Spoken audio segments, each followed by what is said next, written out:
Hey everybody, it's Neil, and I realized I'm living in the world of people wearing Hawaiian shirts, and I don't even own one.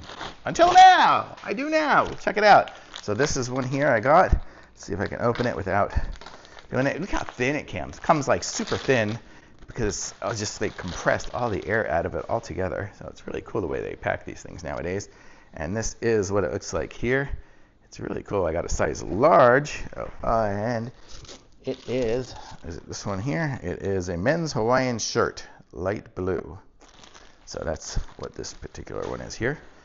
I'm colorblind, so you get the idea. And I will put this on and show you guys what it looks like on the Neil. So this is it here. I'm about 180 something pounds.